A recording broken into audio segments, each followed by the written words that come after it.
I'm not your average gamer. I'm 58 years old. Although the average age of the video gamer has gotten older over the years, I'm still far older than what you picture a gamer to be. I have 8 children. I'm a grandpa 5 times. I don't play video games. Ironically, I love video games. Let me give you some clues into this paradox. I was born in the 60s. I came of age in the 70s. I lived through the golden era of computing. By golden era, I mean when computing was so new that everything was blow your mind exciting. My first personal computer was an IBM clone with 2 5.5 floppy-inch drives. You booted and ran programs from the A drive and saved data to the B drive. It was better than my brother's computer because mine had a turbo boost button to increase processing speed to 16 megahertz. It was amazing. I clearly remember the day I increased my internal memory from 640K to 1024K so that I could run a program I just bought. I bought the chip and put it in myself. It worked. With so much memory, I was on top of the world. Just imagine how I felt when I got a 10 megabyte hard drive. And then processing speeds reached triple digits. Every 6 months brought new blow-your-mind computer advancements. I bought a new computer every year. I lived on the adrenaline of what was coming next. Today, computers are inconceivably better than the computers I grew up with. I would never want to go back to the golden age, but the excitement is gone. The speed, the power, the graphics, they are fabulous, but only what you expect, not bring you to your knees. Wow. Some of you will know what I mean. My gaming experience started on an Atari in my living room. I played Pong and Missile Command in the dark by the light of the TV screen. Eventually, I moved on to arcade-style Asteroids and Centipede in the local 7-Eleven. I got married and had a couple of kids and a computer powerful enough to play the 2D platformer Duke 'Em Nukem. My 2 boys sat on my lap and watched. Little did I know then how big a role computer games would play in their lives. As exciting as all this was, and it was exciting, I remember the evening when my computer gaming experience exploded into a new dimension. It was the 90s. I worked for a high-tech telecommunications firm. Our product was truly high-tech, but we gave technical support to our customers through telephone modems. All day long in the offices around me, I heard the static and whistling handshake sounds as technical support personnel logged into our customers' equipment to help solve problems. The internet was a toddler at best. Intranets, however, had reached their teenage years. My company had a Novell network that actually allowed me to print to a printer that was, get this, located in another room. I could even retrieve files from another computer. Yes, this was exciting. I felt so cool compared to my parents who couldn't understand any of this.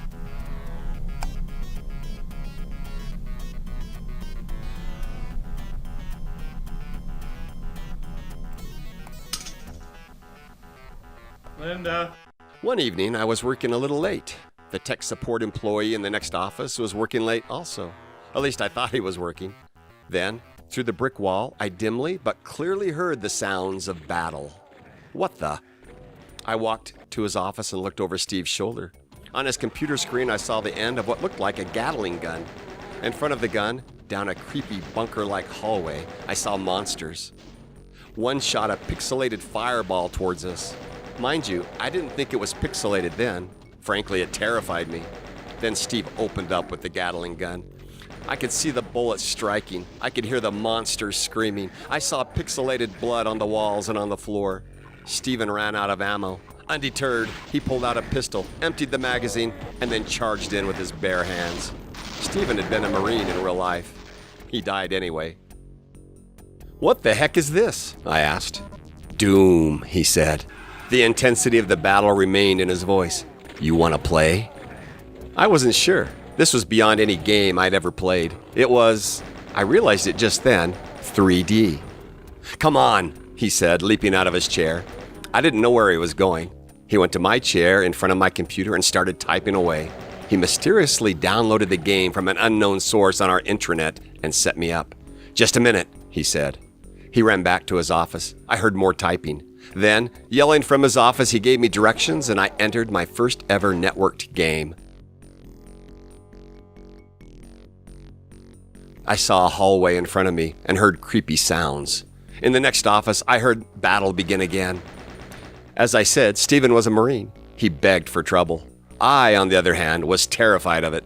I slowly figured out how to move forward and backward, left and right. I discovered that with my mouse, I could look around. I boldly began scouting up the hallway and around the corners. In one of the most horrifying moments of my life, I came face to face with zombie Marines. It didn't go well. I shot my few rounds of pistol bullets, missing every time. I found myself in hand-to-hand combat. Somehow I bounced my way through them and ran like a coward. I was just an ex-Air Force tech rider, you know. There was a little avatar face at the bottom corner of my screen. I was smart enough to know it represented me. It was a bloody mess. "I think I'm dying!" I screamed. If anyone but Steve had been in the building, they would have called an ambulance. I yelled with that much terror. "You need health!" Stephen yelled. "What's health?"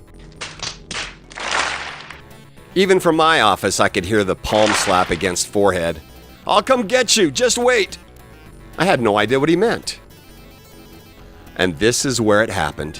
In my computer screen, in that dark hallway, a figure in a green hazmat-like suit came running around the corner. It stopped in front of me and stared, as if saying, "Yes, I am here to save you." Then it turned and ran up the hall. "Follow me!" Steve yelled. My mouth dropped open as my mind exploded. Stephen and I were on two different computers in two different rooms, yet we were together in another world. In my childhood, I had daydreamed myself into many, many worlds, and never had I met anyone I knew there who I wasn't making up. Suddenly, here I was, in another world, and somebody I knew was there too, completely autonomous of me.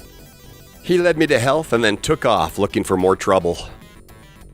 Later, I worked my way up a hallway. There was a doorway to my right. I could hear monsters in the room. I pulled out my shotgun and tried to build courage enough to turn and enter the room. Then I heard a chain gun open up. It was Steve. He had entered the room from the other side. I couldn't see him, but I could see his bullets flying out of the room and hitting the wall of the hallway in front of me. This drove it home even deeper.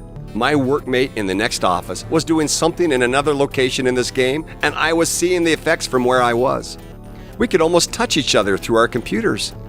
There were tears of joy in my eyes. I went home that night in a state of shock. At the dinner table, I slowly pulled myself together and tried to explain to my wife and my two boys, 8 and 6 years old, what I had experienced. My wife was pleasantly interested, but my boys, they somehow understood the momentous news. The next night, I came home from work, put my boys in the car, and took them back to the office. They watched in awe as I battled monsters with my workmate. A few nights later, my workmate left early. I put my 8-year-old on his computer, and we battled together in another world. Our world and this world has never been the same. We have lived in many different worlds together since. Half-Life, MechWarrior, World of Warcraft, StarCraft, and many, many more. I quit playing computer games a few years after Doom came out. That was because I loved deathmatch, but had absolutely no hand-eye coordination. I learned that my purpose in deathmatch games was to augment my opponent's headshot scores. I was the nameless Star Trek cast member in a red shirt. I existed to be killed. It got old. Then my second son, who repudiated deathmatch play, persuaded me to a thing called storyline. What? Half-Life had a storyline? I watched my son play during a couple of sessions. Being a writer, I was sucked into the story. I ended up playing by watching all of Half-Life 2 with other of my children sitting on my knees. This was many years ago, and the desolate scenes with the despairing humans in decrepit cities still delight and haunt me. Since then, I have watched and played dozens of games with my children. Monkey Island, Grim Fandango, Psychonauts, Mass Effect, the list goes on. Often the whole family is involved. During those first days of Doom, I had no idea what a wonderful part computer gaming would play in bringing my family together. May it never end.